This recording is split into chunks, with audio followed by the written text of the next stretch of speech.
இன்றைக்கி என்ன சமையல் பார்க்கலாங்க. வழக்கம் போல் சுட சுட சோறு தான். பொன்னாங்கண்ணி கீரை எனக்கு கிடச்சிது. அந்த பொன்னாங்கண்ணி கீரையும் பருப்பும் போட்டு கடைஞ்சிருக்கேன். ரொம்ப டேஸ்ட்டாக இருக்கும். பொன்னாங்கண்ணி கீரை பருப்பு போட்டு கடைஞ்சா கூட்டாகவும் செய்யலாம். நான் இன்றைக்கி கடைஞ்சிருக்கேன்.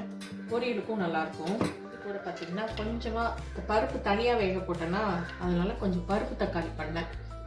எங்கள் ஊர் பக்கம் செய்வோம். ஜீரகம் பூண்டு எல்லாம் நசுக்கி போட்டு தக்காளி வெங்காயம் எல்லாம் சின்ன வெங்காயம் எல்லாம் போட்டுட்டு பருப்பு மசிச்ச பருப்பு போட்டு கொஞ்சம் நெய் ஊற்றி சாப்பிட்டா நல்லாயிருக்கும். அதுக்காக செய்தேன். நான் தொட்டுக்க பார்த்தீங்கன்னா கேரட்டை சவுச்சவும் கொஞ்சம் தூளெல்லாம் போட்டு பூண்டு போட்டு சோம்பு தூள் போட்டு பண்ணியிருக்கேன். இதுவும் நல்லா தான் இருக்கும்.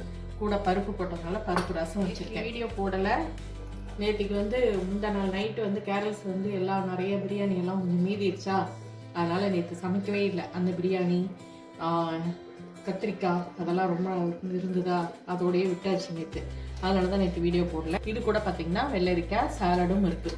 அவ்வளோதாங்க. இந்த வீடியோ உங்களுக்கு பிடிச்சிருந்துச்சுன்னா லைக் பண்ணுங்கள், ஷேர் பண்ணுங்கள், கமெண்ட் பண்ணுங்கள். புதுசாக பார்க்குறீங்கன்னா சப்ஸ்கிரைப் பண்ணிக்கோங்க. தேங்க்ஸ் ஃபார் வாட்சிங். பாய்.